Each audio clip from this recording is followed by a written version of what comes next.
I'm not sure if you all realize it, but you are living in an incredible historical moment. And from the point of view of drug policy, from the point of view of psychedelics, from the point of view of our culture, the Supreme Court case that Richard just mentioned, the experiences at Burning Man, and how they're more and more out in the open, you're actually now at the tail end of a 40-year cycle and the beginning of a new one.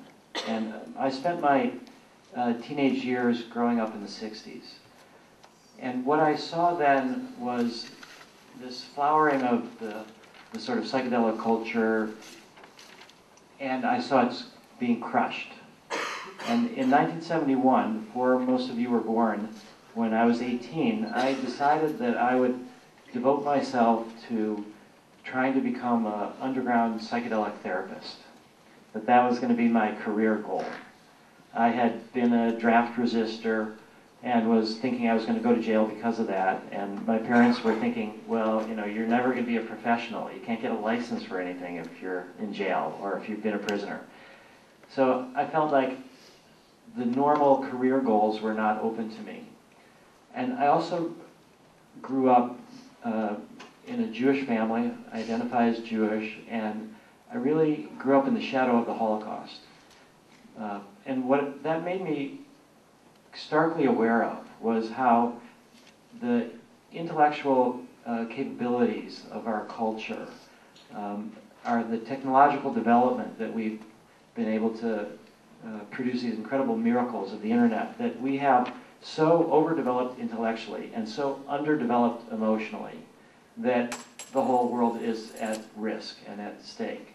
And that mental illness and scapegoating and prejudice, that those are direct threats to all of us. I mean, we see it in the drug war, we see it in just the whole concept of racism, that it's a question of, can the human species evolve in an emotional manner sufficient to handle the intellectual developments that we have?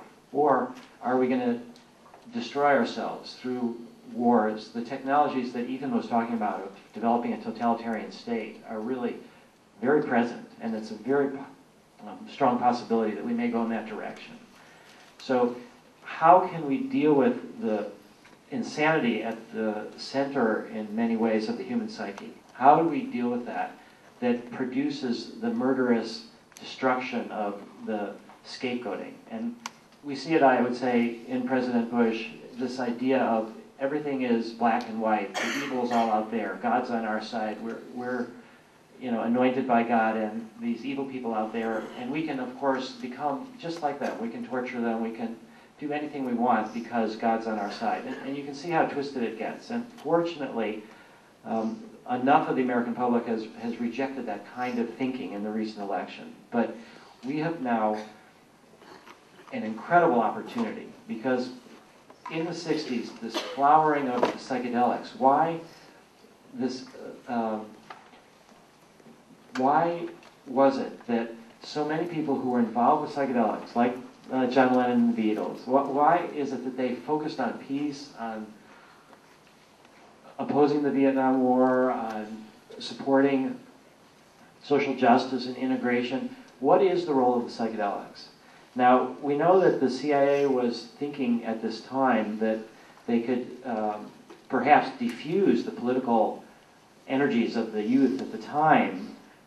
They were speculating about distributing psychedelics. One of the main distributors of psychedelics in the 60s was a CIA guy, and it's hard to tell if he was doing it on his own or doing it under orders, but it was this idea that maybe you take people who are focused politically and you turn them inside. You turn them inward, and they have these kind of hallucinations. They get sort of diffused from political action.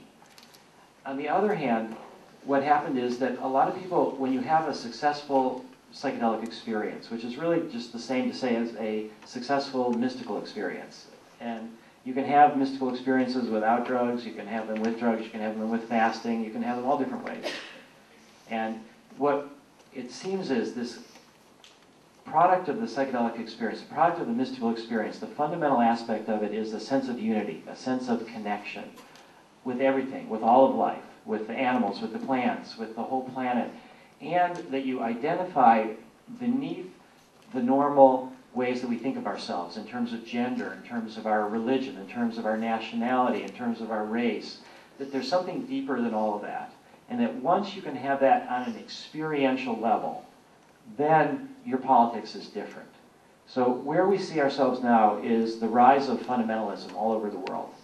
And we see that in Islamic fundamentalism. We see that in Christian fundamentalism. We see that in Jewish fundamentalism. In most every religion now, there's this resurgence of this grip on the old thinking, the literal thinking. Even in the ayahuasca churches, I mean, you kept saying about how the shamans are always the he's. I mean, you have these cultures that are homophobic, that are hierarchical, that are patriarchal. And yet, they have this incredibly freeing psychedelic experience at their core. So what that means is that culture dominates even the psychedelic experience. And what we saw in the 60s was enough people had this primary mystical experience that it generated the environmental movement, it helped support and fuel the anti-war movement. There was just a lot of good that came out of it. So what happened in the 60s was, on the one hand, a reaction to when drugs go bad. There's a lot of people that had committed suicide, actually, because of difficult psychedelic experiences, or took undue risks, or went into hospitals and never came back. There was just a lot of casualties. And yet, really what was going on is the reaction to the psychedelic experience going right, producing social change, producing activism. And I think the key mistake of the 60s was the self-identification as the counterculture.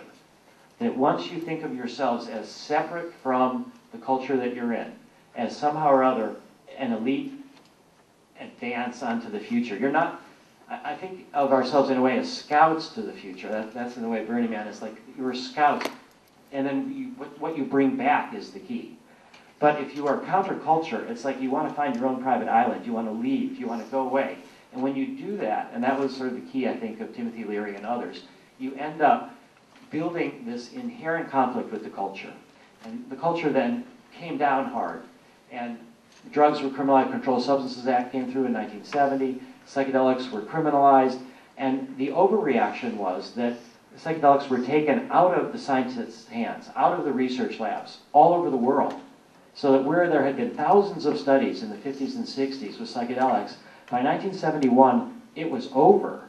And because the US is such a dominant player in the world, and particularly the way we can manipulate and use the UN and other cultures like other systems like that, we've been able to export our drug policy. It's one of the most pernicious exports of the United States. And all over the world, research was shut down. Starting in the middle 60s in the United States, by 71 it was complete. Now, we've had a sense of many groups and many scientists all over have been trying to bring back the psychedelics into the laboratory. And so you are now at this key turning point of a psychedelic renaissance. And really it's more of a cultural renaissance in terms of opening up to diversity, opening up to going beyond prejudice, and we have this opportunity to build a new world and to build it on this deeper foundation where people can have this core mystical experience. So we now have psychedelic research projects taking place all over the world with almost every single drug that was researched before, except for LSD. So this first phase, this end of this 40-year cycle, is going to come to a conclusion once we finally have LSD research started again somewhere in the world in humans. And that's about to happen.